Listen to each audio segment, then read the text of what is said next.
Welcome to the Life Begins at Midlife podcast, where we pop the champagne to celebrate the unexplored joys and endless adventures that await us in the midlife. Flipping the script on what it means to hit those fabulous 40s, 50s and beyond. Because here, we don't believe in midlife crises, only midlife revolutions. Reminding you that the only thing we're letting go of at midlife is the notion that it's all downhill from here. Nope, we're here to climb higher, dream bigger, and laugh louder. Each week, we'll dive into the myths, share the truths, and unlock the secrets to making the midlife years your best years yet. From rediscovering lost passions to embarking on new adventures, we're covering it all.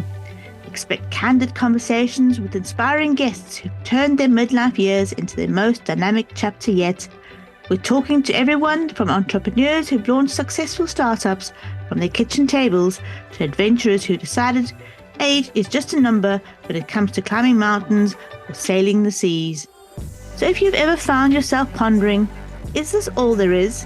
Or you're just eager to embrace the richness of midlife with both arms wide open, then you, my friend, are in the right place. Grab your favorite drink, get cozy, and let's show the world that life doesn't just begin at 20, it begins again at midlife. And remember, in the Life Begins at Midlife podcast, the only rule is to live confidently, love unconditionally, and laugh uncontrollably. Let's get started. So hello and welcome again to today's episode of Life Begins at Midlife. Today I've got an interesting guest for us, Greg Fearon. We're going to be talking about midlife, exercise, hormones, whatever it is, mindset around dieting, health for women. But I think let's get started by welcoming Greg and letting him introduce himself, telling him how he got into this field that he's currently working in. So welcome, Greg. Lovely to have you. Thank you for having me. So the backstory, like, why is this guy working with women who are generally either perimenopausal, menopausal, or postmenopausal, and helping them becoming the best version of themselves? People never understand it. So the very brief backstory, growing up, I was quite a chubby kid when I was growing up. And then about 11 or 12, the weight came off and I managed to find sports, and I got really geeky about health, nutrition, biology, all of that stuff. The other part to this, though, is that my parents, originally from Jamaica, so immigrant parents, and you know what it's like. Exercise, health isn't always the most prominent thing. You either had to become a doctor, a lawyer, or an accountant. And oftentimes, you were overfed because obviously you had to clean your plate, make sure that everything was finished. And while I managed to drop some of that kid weight, as it were, my sisters and my mum always struggled with their weight, like forever. Of course, they would never listen to me because I'm just the big brother. No one would ever listen to me, right?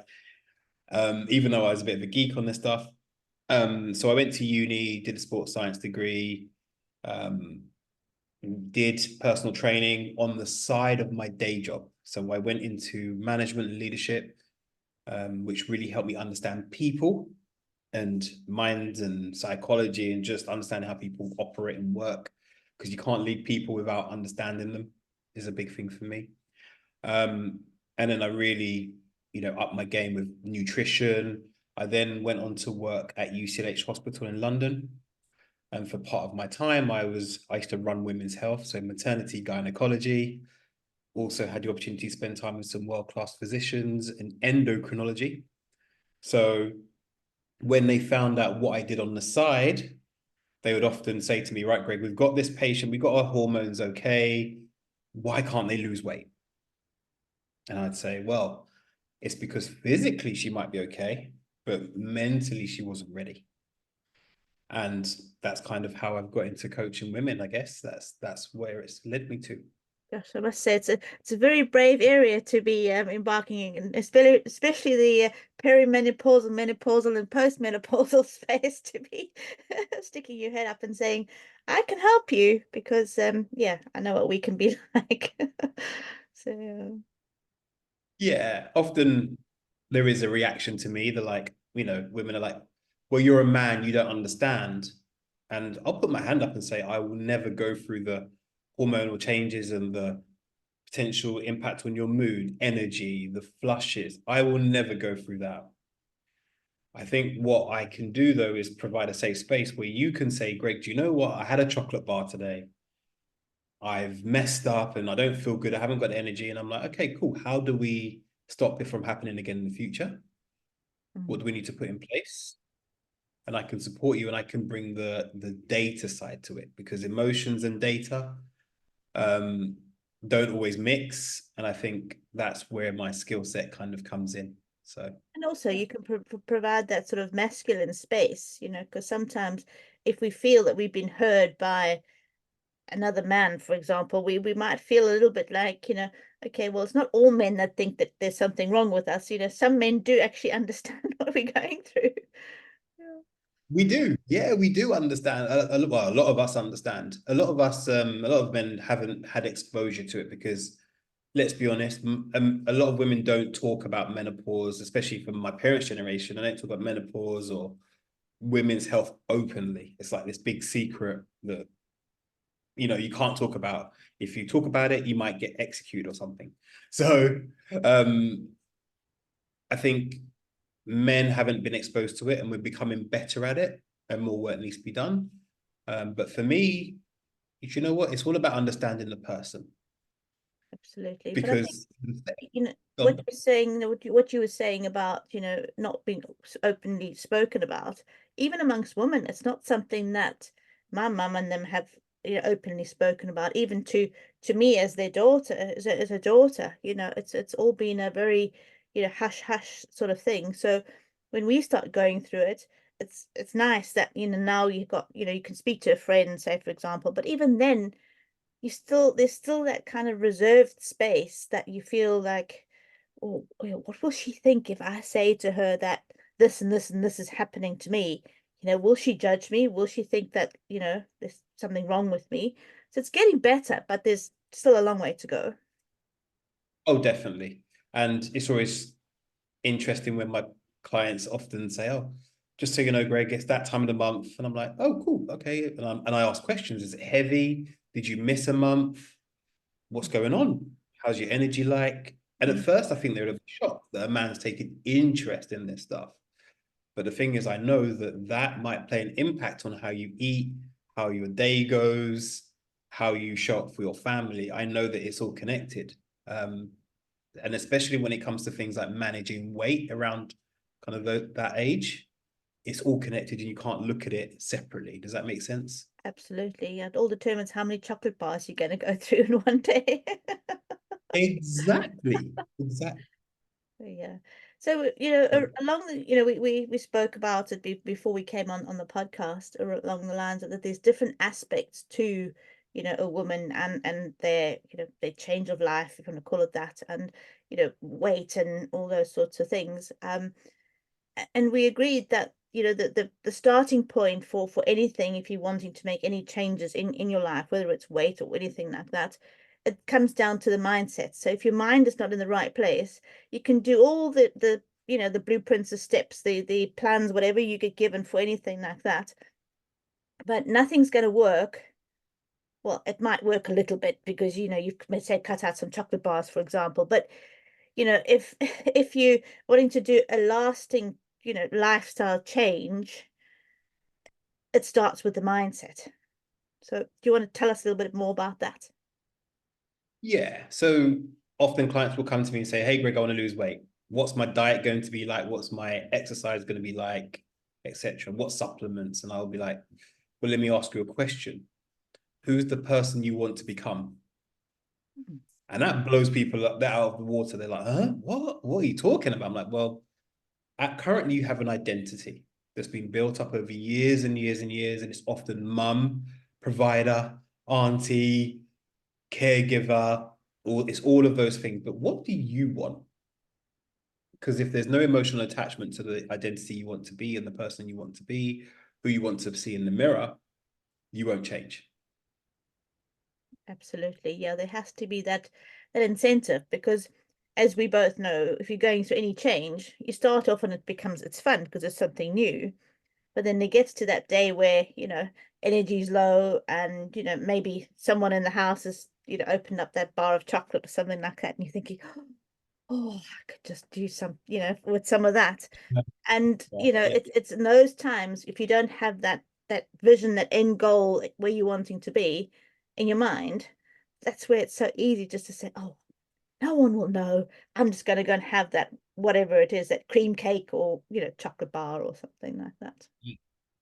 Yeah, it's so scary that what I say to clients is and this will help people listening. I say diet for weight, exercise for shape. Because people think of exercise as something that's going to get the weight off them. No, it's the diet. So if a woman's working with me, she's not losing weight, I know it's her diet. Now I'm not going to judge her because I know there's going to be something going on that maybe she's scared to admit. There's some stress in her life. And you can often see patterns. When you work with someone for a while, you start to see patterns. You know, Thursday and Friday, they go off track on their nutrition. Oh, okay. Is that the day that they might have to go and see elderly parents and it stresses them out and it throws them off their routine? Is that the day where they have to work later? Is that the day that they've got lots of errands to run? So you start to see patterns and then we can make the changes. But the thing is, diet is a very private thing. So it's what, like you said, it's what happens in private that's going to dictate how your body's going to change, how you're going to adapt. And that's the bit we need to focus our energy on for sure. Gosh, yeah, no, you touched on something there that, if you track, what's happening in your life, you can often see patterns. And yeah, if I think back in my life to times where I've put on weight that, it just creeps on quietly and silently, and all of a sudden you think, oh, this is a bit tight. This doesn't fit quite like it did before. And I look back to those times, there was times when there was quite a lot of stress going on. And Hmm? yeah, I tend to be a stress eater. So I'll go and, eat my meals, but then I'll find little picky bits in between just so that I can, keep myself busy. But if I'm not stressed, I then go for the water and I go for all the things. Just naturally, I'm drawn to that. But if I'm stressed, there'll be more chocolate, there'll be more coffee, Mhm. there'll be all those things, less walking, less water. Yep. And, it's just interesting how, just pointing that out, that's just made me realize that, yeah, it's just, but being mindful of that, even, in your life, you can then see that, oh, what is causing me the stress? Can I change that maybe? Or, how can I shift? Yeah. Awareness is key, and that's why data is so important. Um, so my clients will we track certain things weekly, but we don't track maybe the outcome. So I don't care about the scale. Like I don't care if a woman comes to me and wants to lose weight. I don't give a damn. Like I do not care. My thing is that you have a body that works for you, feels good for you, functions in the way you want it to. Because right now, all of our bodies are depreciating. It's we might not think it, but slowly but surely you're losing muscle tone, etc. Now you can change that, of course. But what I try to work on is tracking the actions rather than the outcome. Yeah.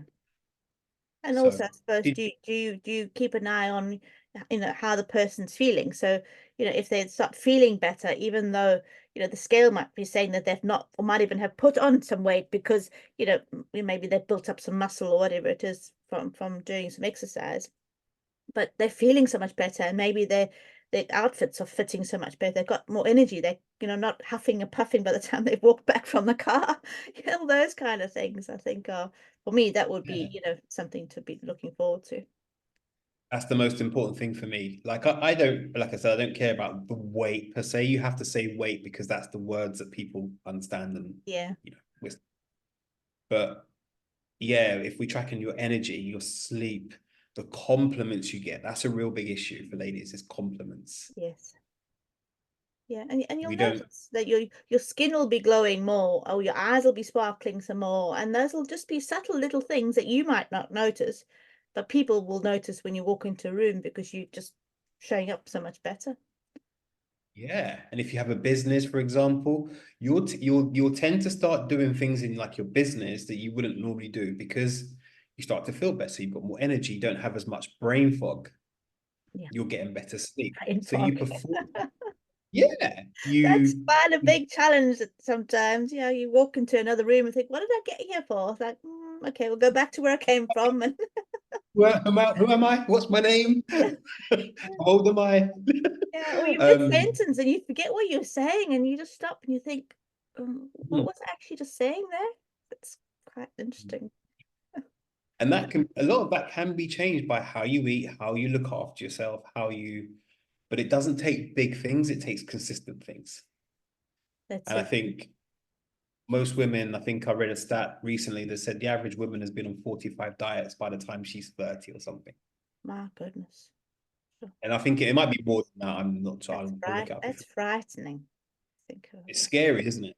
And it's not It's scary. probably not even just, watching what they eat. It's all the, the pills and all those kind of diet shakes and things like that that come on the market. And, you start thinking, what is it actually doing to our hormones, probably more so than just our bodies. Exactly. So where I try to take clients with the mindset piece is we're not trying to lose weight. We're trying to become stronger, healthier, fitter, a more energized version of you. Yeah, because ultimately that then is you as a business owner, you're your biggest Mhm. asset in your business. Because if you You are are the not, business. yeah, if you're not firing on all cylinders and you're not able to show up as your best version of yourself, you're actually selling everybody short on, who you are and how you are showing up. So Yeah, you're missing out on money, you're missing out on relationships because if you don't show up with your partner or your kids the way you want to be. So for me, all of that stuff is quite priceless. yeah, So I hear clients go, I've got a promotion now, I'm doing this in there, but I'm like, right. So do you remember when you started to put yourself first? Oh yeah, I've noticed the correlation now.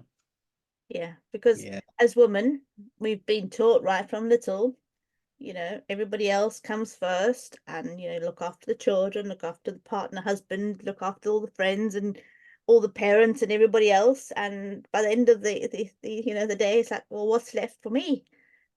Not much. Instead of flipping the script and saying, right, what's in it for me? And then having so much more to be able to share with everybody else. But it's, But I don't, that comes from fear. That comes from fear. It's a fear of I'm going to be rejected as a mum or as a partner or whatever if I start looking after me. Oh, what will the mums at the school say about me if I don't walk the kids to school anymore, but I decide to go to the gym and I give the kids the responsibility of getting themselves to school? yeah, Am I a bad parent if I don't always make sure that my kids' uniforms are ready? Like my mum made me iron. I had to wash my clothes at the weekend. I remember always the white clothes. I used to have to scrub them with that bit of my wrist. And people would be like, oh my God, that's horrific. No, she's teaching me skills. 100%. Yeah, I was like that with my two daughters when they got to an age where they could start, packing their school bag the night before, getting all their sports equipment stuff. They had a bag for each thing. So if they did swimming, they had all their stuff together, but they knew that they had to get it all ready and pack it in. And also Yeah, they had to make their own school lunches. It was all there, but they just had to put it all together and have the responsibility of making sure that they took it out the fridge and did all those things.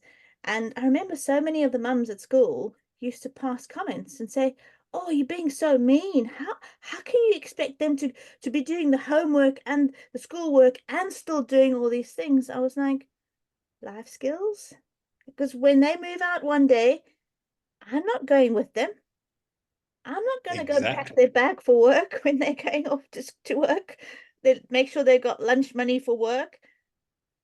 That's, you got to start from little and slowly but surely do that kind of thing. And like you were saying earlier as well about the whole mindset of, what's on your plate, you need to finish.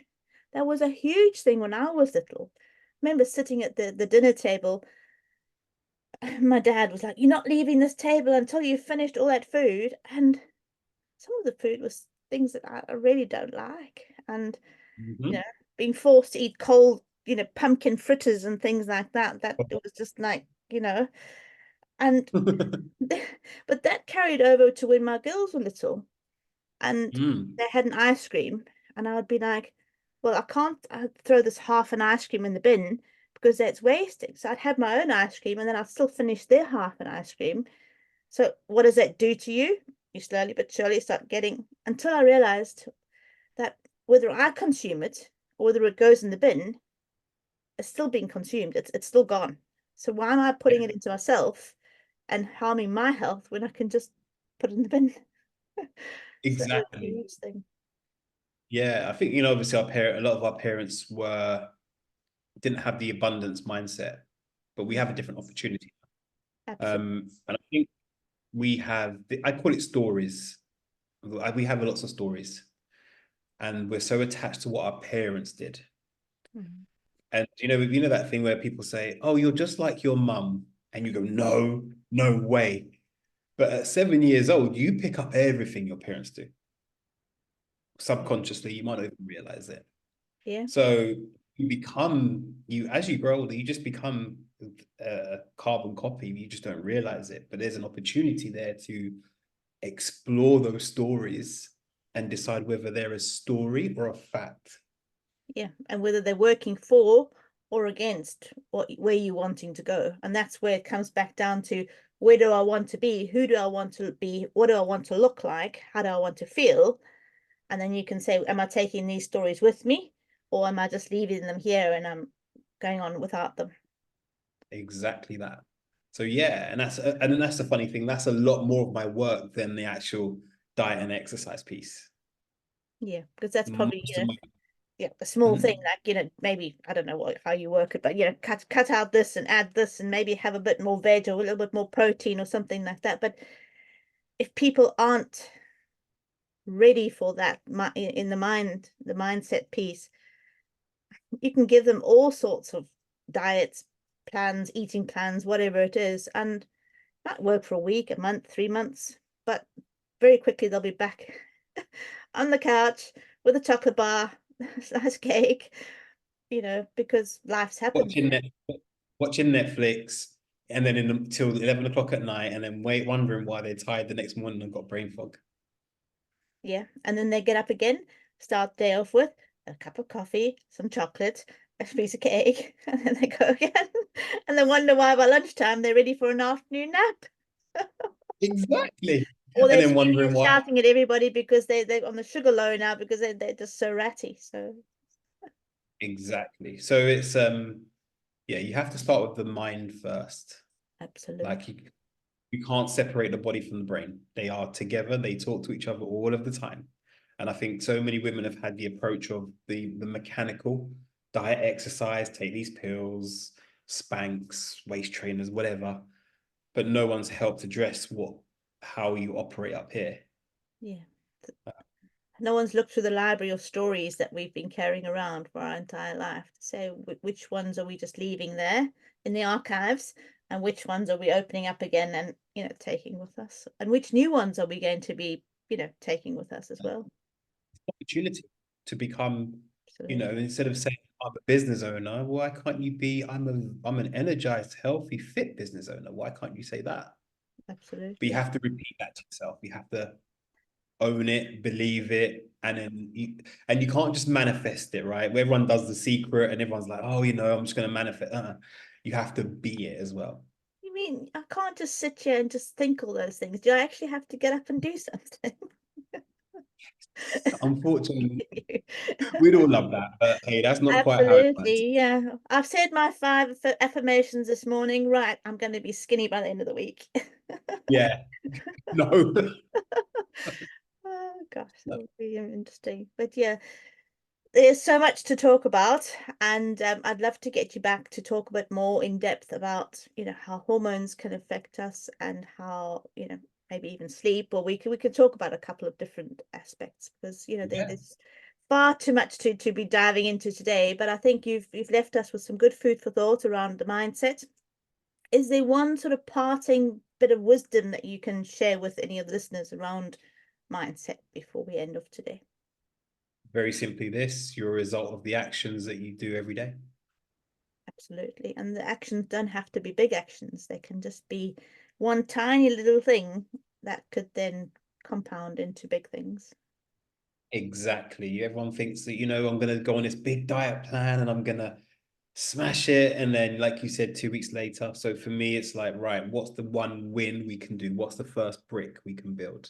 Yeah. Take that approach, win every week, you'll do so much better. And not, revamping the whole fridge, signing up for that fancy gym program, buying all the gear, and hoping that by the end of the week it's all happened. Exactly that. Yeah. So yeah. Thank you so much. It's been lovely speaking to you today, and I look forward to welcoming you back in the near future again. Thank you very much for having me. All right, take care. As we wrap up another episode here at Life Begins at Midlife, we want to take a moment to extend a heartfelt thank you to our sponsor, Jackie Bourne, for Purpose Unleashed. Jackie's commitment to empowering individuals on their journey of self-discovery and transformation truly aligns with the spirit of our show. Whether you're navigating the challenges of midlife, seeking clarity on your next steps, or simply looking to live a more fulfilled life, Purpose Unleashed offers the guidance, tools, and support you need to turn your aspirations into reality. For those of you feeling stuck or at a crossroads, remember, it's never too late to redefine your path and embrace the life you've always dreamed of. Visit Purpose Unleashed website to discover how you can start your transformative journey today. Let Jackie be your guide to a more vibrant, purpose-driven life. You can find this link to the website in the show notes below. And to our listeners, thank you for tuning in and sharing your time with us. Remember, every day is a new opportunity to grow, to love, and to make a difference. Until next time, keep striving, keep dreaming, and keep listening.